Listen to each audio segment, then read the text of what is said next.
Hello students.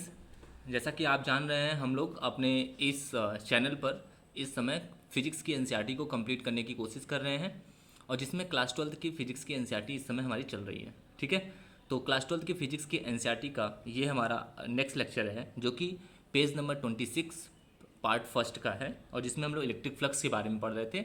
आज हम page number 26 को इलेक्ट्रिक फ्लक्स को कंप्लीट करने की कोशिश करेंगे। ठीक है, तो चलिए हम लोग अपना वीडियो स्टार्ट करते हैं। पीछे हम लोगों ने फ्लक्स के कॉन्सेप्ट को पढ़ा हुआ था कि इलेक्ट्रिक फ्लक्स क्या होता है। अगर फिर भी आपको अगर कोई प्रॉब्लम है तो आप जा करके हमारा पीछे का लेक्चर देख सकते हैं और आपको फ्लक्स अच्छे से समझ में आ जाएगा। फिर भी कोई प्रॉब्लम है तो आप कह सकते हैं। क्योंकि हम एनसीईआरटी पढ़ रहे हैं इसलिए हमको एनसीईआरटी को पूरा रीड करना जरूरी है। तो उस समझाया तो हमने अच्छे से था, फिर भी जो भी पॉइंट्स नेक्स्ट पेज में है उसको भी हम समझाने की कोशिश कर रहे हैं, जिसमें हम लोग आज एरिया वेक्टर और फ्लक्स की फार्मूले को पढ़ने की कोशिश करेंगे। चलिए स्टार्ट करते हैं। वी प्लेस a small planar element of area del S normal to the E at a point, the number of field lines crossing it is proportional। कह रहे हैं कि मान लीजिए small planar element of area ले लीजिए, ठीक है, डेल एस, जो कि इलेक्ट्रिक फील्ड ई के नॉर्मल हो और the number of field line crossing it, और देखिए कि इनसे जो लाइन क्रॉस करती है वह उसकी डायरेक्टली प्रोपोर्शनल होती है। ठीक है, मैं भी समझाने की कोशिश भी करूँगा और अच्छे से पढ़ लेते हैं फिर। ठीक है, to E del S. Now suppose we tilt the area element by angle theta, clearly the number of field lines crossing the area element will be smaller। ठीक है, कह रहे हैं कि अगर हम लोग अब इसी एरिया वेक्टर को थोड़ा सा हम लोग क्या करें, सरफेस से थोड़ा सा झुका दें, थोड़ा सा टिल्ड कर दें, ठीक है, थीटा एंगल से, तो क्या देखते हैं, the number of field lines crossing the area की, तो उससे जो फील्ड लाइंस अब पास हो रही हैं वो थोड़ी सी कम हो जाती हैं, स्मॉलर हो जाती हैं। ठीक है, मतलब कहने का मतलब है कि मान लीजिए कि ये इस तरीके से फील्ड लाइंस पास हो रही हैं, ऐसे इस तरीके से फील्ड लाइन पास हो रही हैं। अगर इसके सामने आप एक एरिया वेक्टर इस तरीके से कोई एरिया रख देते हैं नॉर्मली, तो ये फील्ड लाइंस इससे होके इस तरीके से गुजरेंगी ऐसे, और यानी कि इससे पास होने वाली नंबर लाइन 3 है। अगर हम इसी को क्या करें, थोड़ा सा झुका दें, थोड़ा सा क्या करें, झुका दें, बेंड कर दें, तो बेंड करने से क्या हो जाएगा, ऐसे इस एग्जाम्पल के थ्रू आप देख सकते हैं कि जैसे ये है, ठीक है, अब यहाँ से क्या है, इस हाथ से जितनी भी नंबर ऑफ फील्ड लाइंस हैं सभी क्या होंगी, पास हो रही हैं सीधी। अगर हम लोग ये ऐसे कर दें तो आप देख सकते हैं अब जितनी लाइंस इससे पास हो रही थी अब पूरी की पूरी नहीं है, कुछ इसके ऊपर से ऐसे गुजर जाएंगी। अगर हम पूरी तरह से इसको कर देते हैं इस तरीके से, तो अब जो फील्ड लाइन है वह पूरी इससे टकराने लगेंगी, कोई भी लाइन इसके बीच से होकर के गुजरेगी नहीं। यानी कि इस तरीके से करने पे सबसे ज़्यादा लाइन इस सरफेस से होकर पास होगी और इस तरीके से करने पे जीरो हो जाएगी। वही कह रहे हैं, अगर जो एरिया वेक्टर है उसके बिल्कुल नॉर्मल है तो मैक्सिमम लाइन पास होंगी, और अगर हम इसको झुकाते जाएंगे तो फील्ड लाइंस का नंबर जो होता है वो कम होता चला जाएगा, और बिल्कुल अगर 90 डिग्री पे कर दें तो ये बिल्कुल जीरो हो जाता है। तो इसका मतलब क्या है कि एरिया वेक्टर पर ये फील्ड जो है वह हमारा डिपेंड करता है। ठीक है, तो the projection of the area element normal to E is del S cos theta. तो वही कह रहे हैं, इस तरीके से जो एरिया वेक्टर हम लोग देखते हैं, लेते हैं, वह कॉस थीटा के अकॉर्डिंग भी चेंज होता है। जैसे क्योंकि थीटा ही कॉस थीटा ही है जिसमें थीटा की 0 डिग्री की वैल्यू जो होती है वो मैक्सिमम होती है और 90 डिग्री की जीरो। अभी आपने देखा कि 90 डिग्री पे ये जीरो हो रहा था, 0 डिग्री पे मैक्सिमम, तो ये इसका कॉस का ही वेरिएशन होता है, इसीलिए ये कॉस थीटा के साथ लिखा जाता है। ठीक है, thus the number of field lines crossing del S is proportional to the E del S cos theta. इस तरीके से कह रहे हैं कि जो फील्ड लाइंस पास हो रही हैं, जो फील्ड लाइंस निकल रही हैं, वह किसके प्रोपोर्शनल है, वह प्रोपोर्शनल है आपका E del S cos theta. E मतलब इलेक्ट्रिक फील्ड इंटेंसिटी के, जितनी ज़्यादा इंटेंसिटी होगी उतनी ज़्यादा लाइन पास होंगी। डेल एस के एरिया के, जितना ज़्यादा एरिया होगा उससे उतनी ज़्यादा लाइन पास होंगी।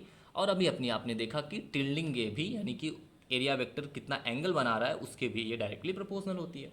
इस तरह से हमारा जो फ्लक्स होता है वह E del S cos theta के डायरेक्टली प्रोपोर्शनल होता है। ठीक है, when theta is equal to 90 degree field lines will, ठीक है, तो when theta is equal to 90 degree the field lines will be parallel to del S and will not crosses at figure. आपने हमने दिखाया कि जब 90 डिग्री होगी तो फील्ड लाइंस इसके पैरेलल हो जाएगी और कोई भी लाइन इससे पास नहीं होगी। ठीक है, the orientation of area elements and normally its magnitude is important in many contexts. For example, in a stream the amount of water flowing through a ring will naturally depend on how you hold the ring। वही एक example लेके कह रहे हैं कि अगर आप कोई रिंग ले लेते हैं, इस तरीके की कोई रिंग है अगर आपके पास, तो इससे अगर आपका पानी पास हो जाए, वाटर पास कराएं, तो वह इस बात पे डिपेंड करता है कि आपने इस रिंग को होल्ड कैसे किया है। जैसे अगर इस रिंग को ऐसे होल्ड किया है तो मैक्सिमम वाटर इससे पास होगा, अगर आपने इसको इस तरीके से घुमाते चले जाइए, अनदर तरीके से इसको होल्ड करिए, तो इससे पास होने वाले वाटर का अमाउंट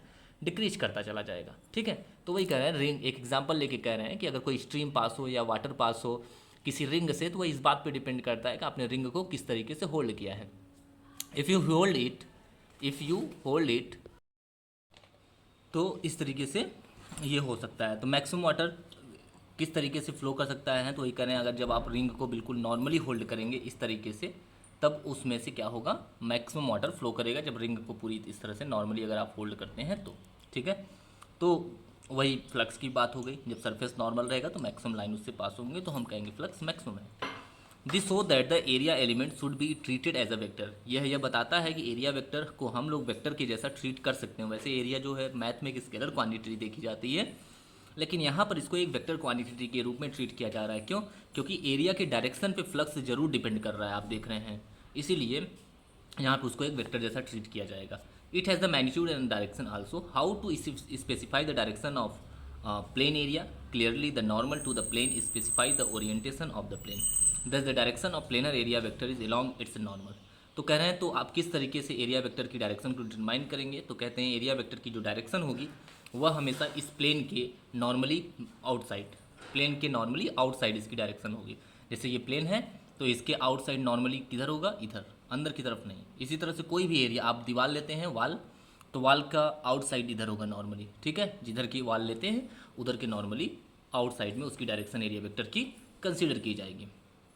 ठीक है, तो कह रहे हैं अगर आप कर्व सरफेस है तो उसका एरिया, उसका डायरेक्शन कैसे डिटरमाइन कर रहे हैं, तो कह रहे हैं कर्व सरफेस अगर आपके पास है तो आप कर्व को इस तरीके से इमेजिन करिए कि वह छोटे छोटे बहुत सारे एरिया एलिमेंट से मिलकर के बना हुआ है। तो सारे छोटे छोटे एरिया एलिमेंट्स जो होंगे वह प्लेन एलिमेंट जैसे ट्रीट किए जाएंगे, और उन सब की डायरेक्शन जो होगी वह नॉर्मली बाहर की तरफ की जाएगी, कंसीडर की जाएगी। ठीक है, नोटिस वन एम्बिग्यूटी हियर, मतलब यहाँ पर एक प्रकार एक अस्पष्टता है, कुछ चीज़ों में थोड़ी सी अस्पष्टता है, क्लियर नहीं है। और क्या कौन सी बात वो कह रहे हैं, कुछ चीज़ों में अस्पष्टता, अनक्लियरेंस है, और वो कौन सी चीज़ें हैं? The direction of an area element is along it's normal, कि जो एरिया वेक्टर की जो डायरेक्शन है वो उसके नॉर्मल है, but normal can point in the two direction, लेकिन नॉर्मल तो दो डायरेक्शन में हो सकता है। Which direction we choose as the direction of the vector associated with the area element. This problem is resolved by some conventional proportional to the proportional to the proportional to the convention is very simple.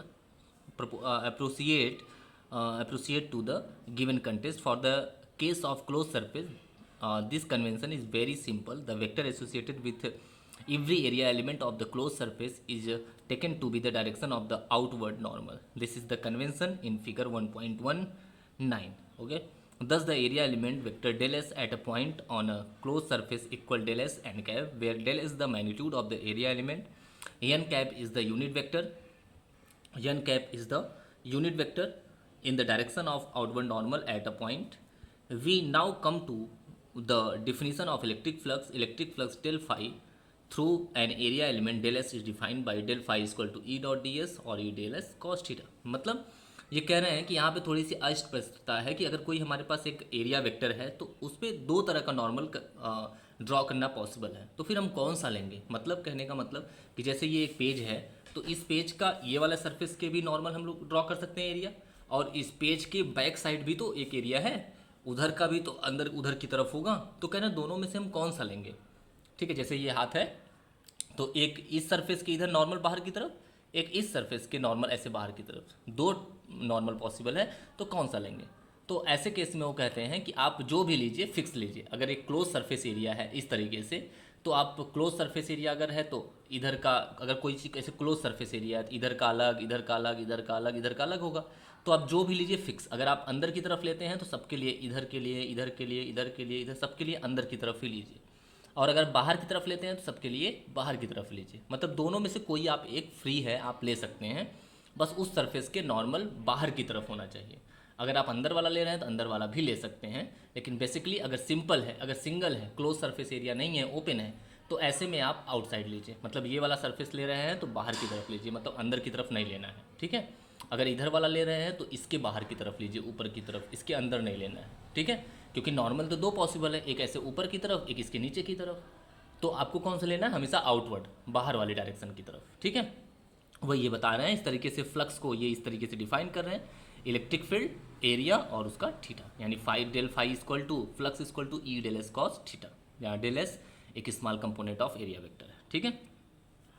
which as seen before is proportional to the number of field lines cutting the area element. The angle theta here is the angle between E and del S, मतलब electric field की direction, ठीक है, electric field की direction, electric field की direction और जो वहाँ पे एरिया वेक्टर है आपने किस तरीके से उसकी डायरेक्शन को घुमाया रखा है, उन दोनों के बीच का जो एंगल होता है उसी को थीटा यहाँ पे कंसीडर किया जाता है, ठीक है।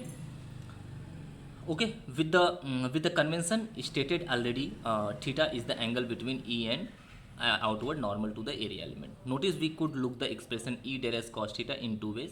इस तरीके से E del cos theta को हम दो तरीके से समझ सकते हैं। एक तो ऐसे समझ सकते हैं कि एक तो ऐसे समझ सकते हैं कि इलेक्ट्रिक फील्ड है और जो एरिया वेक्टर है और जो एरिया वेक्टर ए है, ठीक है, या यस है, उसका इसी इलेक्ट्रिक फील्ड की डायरेक्शन में, जैसे अब हमने कंपोनेंट पढ़ा हुआ है कि अगर मान लें कि ये इलेक्ट्रिक फील्ड की डायरेक्शन है और ये एरिया वेक्टर है, तो इस एरिया वेक्टर के दो कंपोनेंट होंगे, एक इधर होगा जो होगा ए कॉस थीटा, एक होगा इधर जो होगा ए साइन थीटा। तो हम लोग किसको लेते हैं, ए कॉस थीटा को। तो वही कह रहे हैं हम इसको दो तरीके से समझ सकते हैं फ्लक्स को। पहला ये कि इलेक्ट्रिक फील्ड और एरिया वेक्टर का वह कंपोनेंट जो इसी की डायरेक्शन में हो, दोनों के मल्टीप्लायर के बराबर, मतलब इलेक्ट्रिक फील्ड और एरिया वेक्टर का कौन सा कंपोनेंट, ई मतलब यस कॉस थीटा, जो कि फील्ड की डायरेक्शन में हो, इन दोनों के मल्टीप्लाई के रूप में आप समझ लीजिए।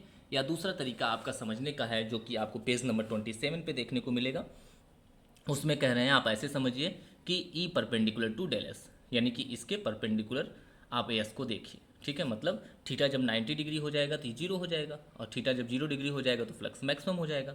तो कह रहे हैं या तो परपेंडिकुलर कंपोनेंट के रूप में आपको इसको देखना है, ठीक है, कि इलेक्ट्रिक फील्ड का परपेंडिकुलर कंपोनेंट और ये डेल एस, ठीक है, ये दोनों एक दूसरे के मल्टीप्लायर के रूप में होते हैं, ठीक है। इसको आप समझ सकते हैं। इसकी यूनिट जो होगी फ्लक्स की वह न्यूटन पर कूलम मीटर स्क्वायर होगी, ठीक है। और इसकी जो बेसिक डिफिनीशन इस तरीके से यहाँ पे दी जाती है कि the total flux through any given surface all we have to do is to divide the surface into small area component. वही कह रहे हैं इस तरीके से किसी सरफेस से पास होने वाला जो टोटल फ्लक्स होगा वह छोटे छोटे सरफेस से पास होने वाले फ्लक्स के सम के इक्वल हो जाएगा। That is phi equal to summation E dot d S, del S, ठीक है। डेल एस मतलब एक छोटे से एरिया से कितना फ्लक्स पास हो रहा है, फिर अगले छोटे से ऐसे थोड़ा थोड़ा फ्लक्स निकाल के सबको प्लस कर दें तो वो इंटीग्रेटेड फॉर्म में आपको देखने को मिलता है, phi equal to E dot del S, ठीक है। The approximation sign is put because the electric field is taken to be a constant over the small area element. This is mathematically exact only when you take the limit del s tends to 0 and the sum in equation is written as an integral, ठीक है। कह रहे हैं जब area vector बहुत छोटा होगा, मतलब काफ़ी छोटा एरिया वेक्टर होगा, तब हम इसको इंटीग्रल फॉर्म में लिखेंगे। मतलब यही फाई इक्वल टू हो जाएगा integral of E dot d S या डेल एस, ठीक है। मतलब जब एरिया वेक्टर इतना छोटा आप ले लें कि वह लगभग 0 के बराबर हो, बहुत छोटा हो, तो ऐसे में हम लोग इंटीग्रेशन फॉर्म में फ्लक्स के फार्मूले को लिखते हैं, फाई इक्वल टू इंटीग्रेशन का sign E dot d S. यह भी एक आपका फ्लक्स का फार्मूला हो गया इंटीग्रेटेड फॉर्म में, तब जब एरिया वेक्टर बहुत छोटा हो। ओके, तो चलिए आज हम लोगों ने पेज नंबर 27 के कुछ भाग को भी कंप्लीट किया है, जो कि फ्लक्स यानी फ्लक्स की हमारी टॉपिक कंप्लीट हो गई। फिर भी आपको अगर कोई प्रॉब्लम है तो आप कमेंट में हमसे पूछ सकते हैं, हम आपको एक्सप्लेन जरूर करेंगे। नेक्स्ट टॉपिक हमारी होगी इलेक्ट्रिक डाइपोल, और इलेक्ट्रिक डाइपोल के कारण इलेक्ट्रिक फील्ड का डेरिवेशंस, जो हम लोग अपने नेक्स्ट लेक्चर में कंटेन करेंगे। तो आप हमारे चैनल को सब्सक्राइब करें और शेयर करें और हमें सपोर्ट करें। Thank you so much.